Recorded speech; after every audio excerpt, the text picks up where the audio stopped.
Our final speaker of the afternoon is Todd Marotz.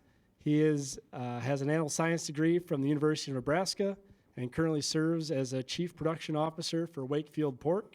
Todd informed me that he's been with them for 17 years. His direct responsibilities are for production, genetics, construction, and regulatory affairs. He currently also serves on the NPPC board of directors. So help me with a warm welcome for Todd. Thank you. Well, I got to hand it to you. I was telling Jeff Fetter the other day I was going to show up with a 12-pack of beer for the 6 people that were actually going to show up for this talk. So you've exceeded my expectations, and hopefully I won't disappoint you. So yeah, we're from Wakefield Pork. I want to give you a little bit of history.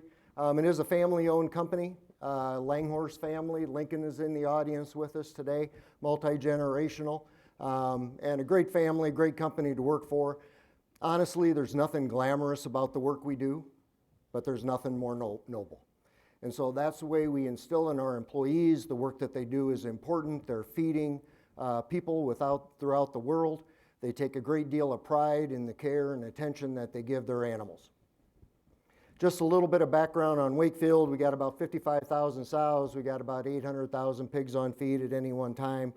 About 300 employees. Same with the contract partners. These are family farmers that we work with in southern Minnesota, northern Iowa. We utilize 22 feed mills. We don't own a feed mill ourselves. There's plenty of toe milling capacity in our area, and so we utilize that. A few things unique with Wakefield. I think we got about 20 sow farms. We have 2 multipliers. We produce all our own replacement gilts. We have a boar stud. We target about a 19-day wean average. So Juan hasn't talked to me to increase that yet. So we are on the younger side. We have commingled flows. We have about 10,000 sows within a flow. We have 2 multiplication flows. We may have a Prop 12 flow, OPG flow, traditional flow. We had a Duroc flow.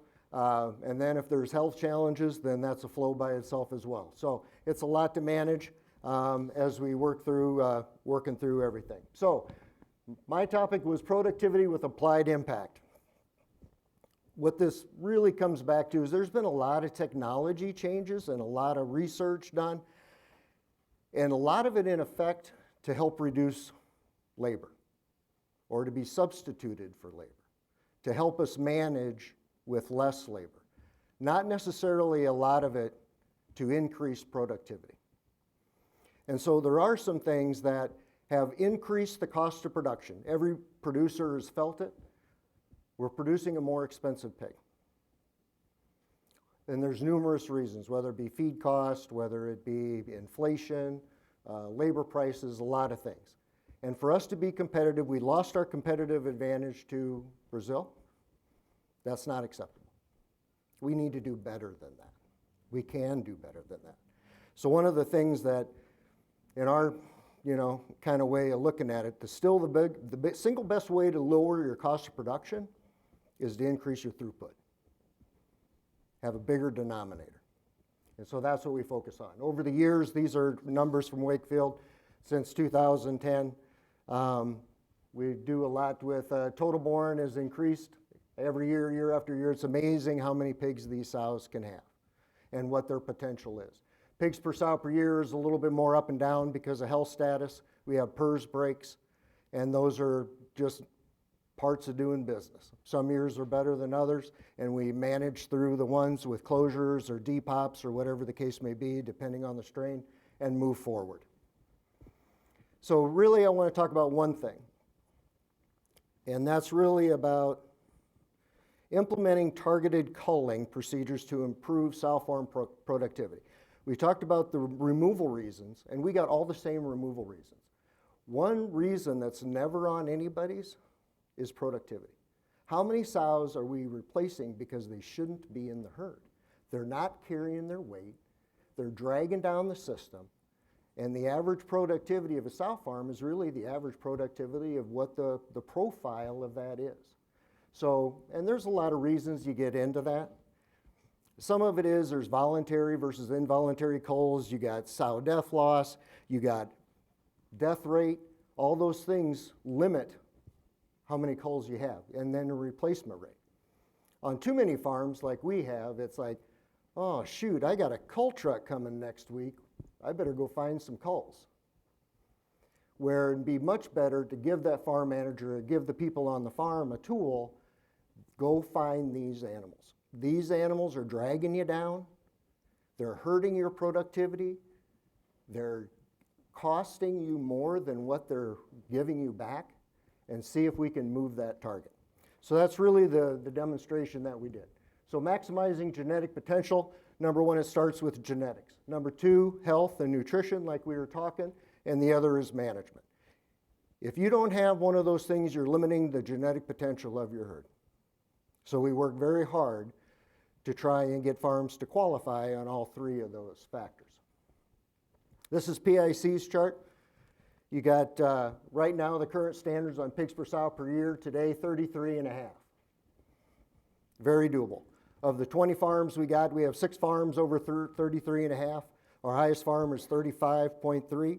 We have 11 farms over 32, 17 farms out of the 20 are over 30. But there's 3 that are health challenged. But even between 30 pigs and 35 pigs, it's all the same genetics. It's all the same health. It's all the same management. So how do we influence that on the farm? How do we get those that are set up to be successful and productive, and how do we change that? And then you have a great big number over there at 2032 at 45 and a half pigs per sow per year. Now a lot of people would go, there ain't no way we're going to get there.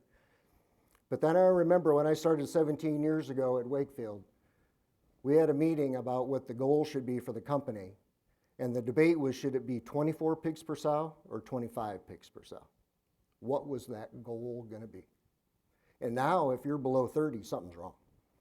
You have got problems. And even if you're at 30, there's a lot of opportunities on the farm.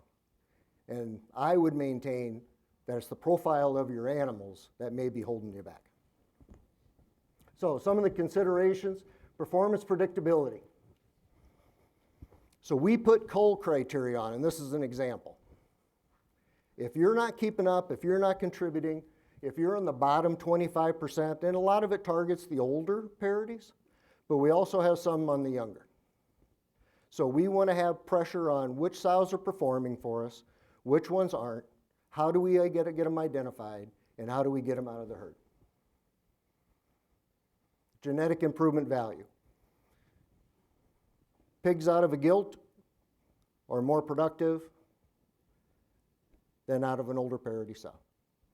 We have our own multipliers. We manage very diligently on EBVs, estimated breeding value.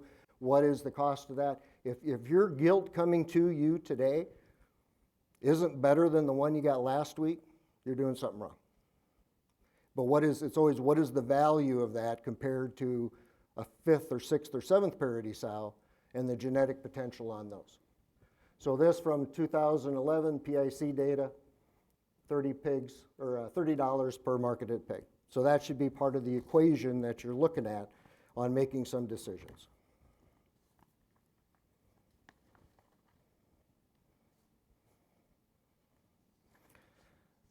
Another one that's a little more tricky is startup farms. So there's been a lot of depops, there's been a lot of new farms, all of them are gilts, all of them are great. But you still have to have some culling criteria. Otherwise they all become 5th parity sows or 6th parity sows, and now it's too late to fix it. And you can also see, Juan alluded to it, if you start out bad, productivity-wise, as a P1, you're going to be low your whole time through. So how do we identify those early? I don't want to wait till 3rd parity to try and find something that's dragging on the system when I got a better gilt that I can bring in on the next load. So I target the very worst gilts that aren't producing because I know dang well they're going to be below average their whole life. They will be a drain on the system. So we had one test farm that we started with this. And so this was 18 months ago when they started. So respectable, they're 27 pigs per sow, and they had almost 5% of their population was producing at over 40 pigs per sow. Pretty respectable. So there is some animals, and that's my contention on that 43 pigs per sow. You already have some of them on your farm. But they're just a small population. But the potential is there. So this is what happened after we put in some program culling. And to me, it was pretty, we not only shifted the bell sheep curve, we tightened it up. We got rid of the bottom end, we extended it out. That farm in 18 months went from 27 to 33, and now there's 18% of that herd that's over 40 pigs per sow. So that's the genetic potential. That's how you get more. It didn't cost us, really, at the end of the day, it really didn't cost us a thing. We gave the people, go find these sows. Here they are. Make sure you get them off the farm.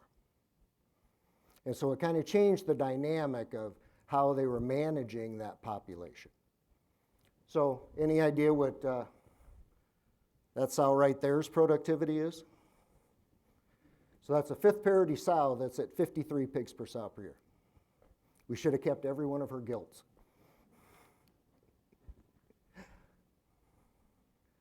So as you look at the contrast between the two, and this is in 18 months, and when you put them side by side, that's 6 pigs per sow per year in 18 months advantage just by implementing some cull procedures.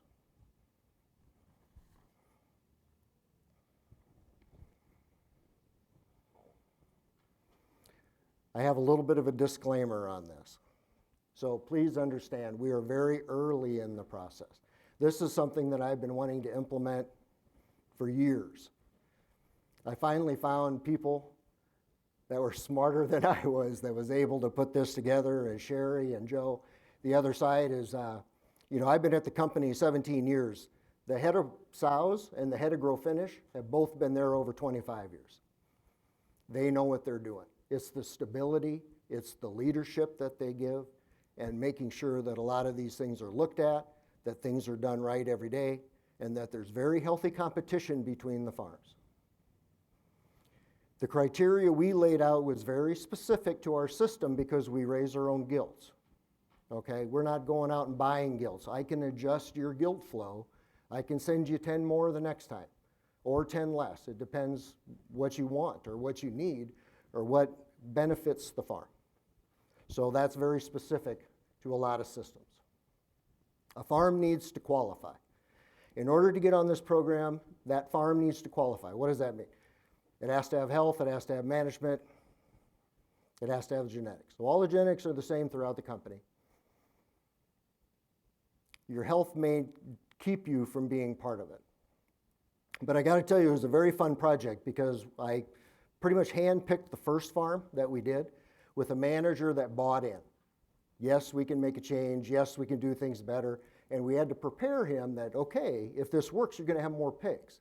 If you don't wean more pigs, all this is for naught. You have to figure out how to keep them alive. You're going to have more pigs. It's going to put more pressure on your system. How are you going to do that? I also can't send out a bunch of 16-day-old pigs because you have all these pigs being born. You got to figure that out. And it was quick when all of a sudden their death loss, sow death loss, kept going down. Because they figured if I can keep them alive, if I can keep them working the system, I'm culling or losing some very productive sows, and that restricts me on one that I can get rid of. So they figured out pretty quick, I got to keep the good ones. And I got to find the ones that are hurting me. And the culling criteria is tailored to the individual farm. I can't take one criteria and put it on another,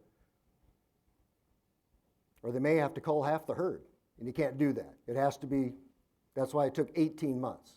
So we were able to go through a 20-week cycle 4 times to be able to find them all, to get them out and replace them down the road. So it's not a quick fix, but the fun thing is that, so we got these results on the first farm.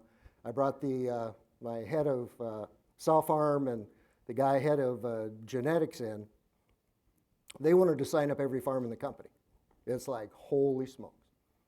How do we get this integrated? How do we get more? The number of gilts, well, maybe I can squeeze a couple more gilts in there if we can find a couple more to get rid of. So really, it had a ripple effect throughout the system that everybody was like, I want on this program. I want help identifying these gilts, or these animals, or these sows that are holding me back. Because we have a very competitive group. We have a thing called NASPIG. It's like the race, NASCAR. It goes throughout the NASCAR season, and farms are competing against each other. And they're always looking for an edge. And so now you have this farm that was respectable, but went to the #1 farrow rate farm in the company and the #1 total born farm in the company at a 17.9. So that was things that the other farms quickly pick up on, is like, what in the world are they doing? And how do we get that? So anyway, it's just food for thought. It's something to think about. It doesn't cost you a thing, other than you have to kind of understand the profile of your herd, identify the ones, target them, and replace them, and be diligent on that. Breed target is a big thing on a farm. And too many times, at the beginning of your breed week, you don't dare cull anything for fear you're not going to hit target. So you breed some questionable animals at the beginning of the week, and then towards the end of the week, oh, I'm going to hit target, and now I can start looking for culls. It's probably not the right way to look at it. So anyway, just food for thought. Thanks for your time.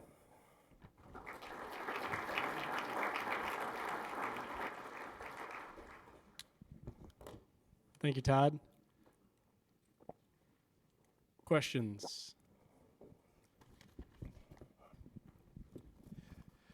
Thank you, Todd. Very interesting presentation, and something I've seen attempted other places but never probably fully implemented.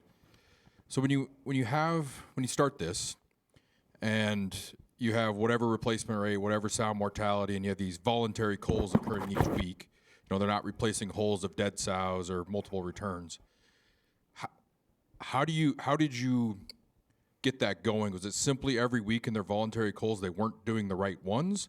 Did you bump gilts up for a couple 20 turns to say, hey, I don't care, we're going to give you an extra 10 gilts a week or whatever the number is, and you got to cull these? Or like, how did you get it going? Once it's going, it makes sense, but that first kick. Yeah, and that's why it really took 4 turns through, is we had to kind of ease into it, because we had to understand, so how many extra culls do you think you can get away with? And so we started with the criteria, and we kept putting more pressure on the criteria until we got to that number. And it wasn't a big number. It was maybe 4 or 5 a week is what it ended up being.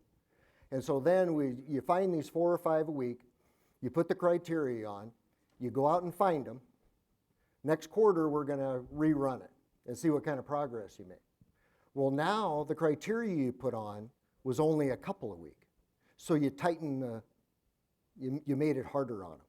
And so you kept bumping it up and shifting that over, and so to a manageable number that they could replace. And and so over time, that was the same. So that's why I said this criteria won't fit. If you're already at 35 pigs per sow, your criteria is pretty stringent and maybe not even cost effective at that point. I don't know how much of a bottom end you really got. But we're going to try it. All the farms want to sign up on it, so we ran it. We got 5 more farms that we put into the program, and they just got their cull lists 2 weeks ago. So stay tuned. We'll see how it goes. But in the other part of that is, we did. We increased their replacement rate to 58% when it was normally about 50. So, and we have our own gilts, so it was easy to just make that move. So.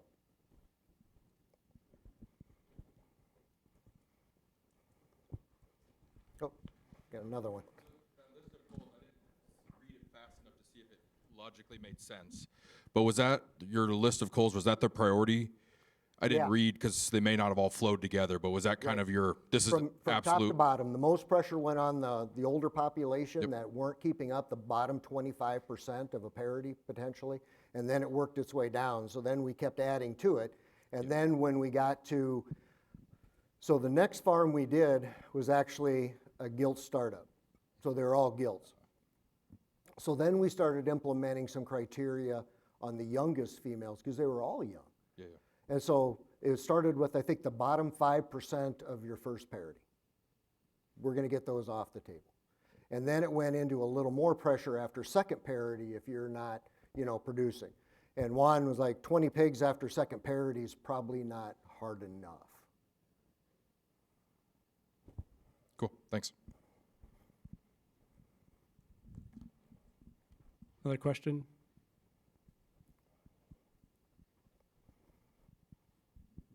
Thanks for your talk. Yep. So your replacement rate elevated in the beginning. Have you seen on the farms that have been on it the longest, the replacement rate start to go back to what was previously more normal levels, or have you had to keep it at the elevated rate? Yeah, no, good question. We started at, so they were at a 50% replacement rate. We went to 58 for 2 turns through, and then we were able to back it back down and still be able to put more criteria on it. So we made that loop, but we're able to back off on the number of replacements. And I'm also curious, as you were working to get people bought into the program, what were some of the biggest things that people brought up that as concerns that you had to address, and how were those resolved? Yeah, so at first it was, what are you talking about? I already do a good job culling. I get the animals out that I feel, they show up on the action list, they show up as we're going through productivity-wise, they just cull themselves eventually, and really didn't even believe that a population like that was out there or that they could move this target. And then when they started moving the target and getting to the level, it's like, what are we gonna do with all these pigs? How are we gonna keep them alive? How are we gonna wean more? How do we not get younger? How are we gonna, work through the system? Because we're commingled with 3 other farms. We have to, there's a set of criteria for that wean age as well. And so those were things they had to kind of kick in. And then it was kind of cool. Then they kind of went into, well, what are my best sows? And how do I really take care of them and make sure I don't cull them for whatever reason? And then that allowed them to get 1 more on the bottom end out, So they went from one of the higher sow death loss farms to one of the lower sow death loss farms. And I think there's a number of reasons for that. And there would have been some improvement anyway in 18 months, genetically anyway. And so it's kind of hard to quantify how much value there really is on this. So it's a little bit of a moving target. All I know for sure, it's not going to hurt you. If you get the worst sows out, it's not going to hurt your performance. Todd, can you comment, do you have a gilt selection crew and gilt selection criteria? Because obviously that would influence the quality of gilts coming into a farm. Yeah, we do. We got a couple guys that work on that, and they go through. And there's criteria from the multipliers initially, so we can be a little selective because we actually produce more gilts than we need as normal replacements, so we can be a little harder on them. So we don't select any gilts that were born small pigs. So I think that they've been overproducing their whole life from the beginning. If you were born small, you're not even eligible to be a replacement gilt, no matter what you do later on. So we put some of that criteria on. But the biggest thing is feet and legs, and structure's been good. Really can't complain. I think the biggest thing that helps us out is these sows can milk. And I think they can raise more pigs than you give them credit for, because underlines have gone from 12 to 14 to 16 to 18 to 20 now nipples on a sow. And they produce, by the time a sow is done lactating, she's producing more milk than a dairy cow. I mean, it's a lot. And so I think that potential is there. And that's probably a different discussion for another day, but we're able to wean more pigs per sow too, and keep them on to try and help our lactation age. And I think Mark Schwartz did that with the open farrowing concept, right? They didn't move pigs out of that room. They pulled the dividers and allowed the pigs to nurse on the sows. And we tried that for a while, but then it's like, well, if these sows can raise that many pigs, how come they can't do it individually? But it just takes some, maybe a little difference there. But that's another discussion for another day.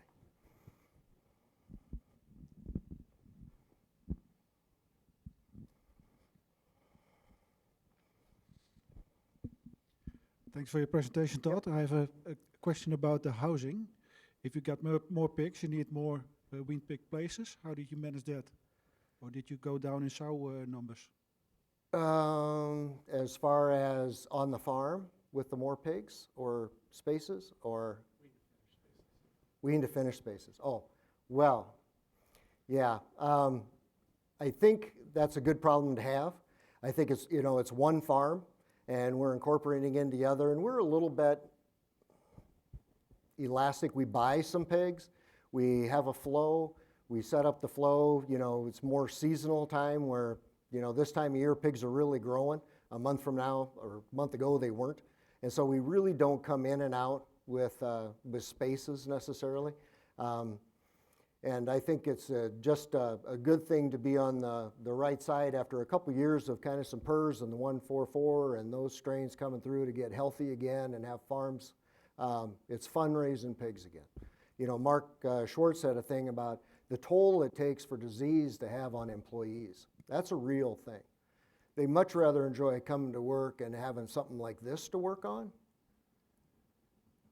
than a PRRS eradication plan. So. Okay, thanks.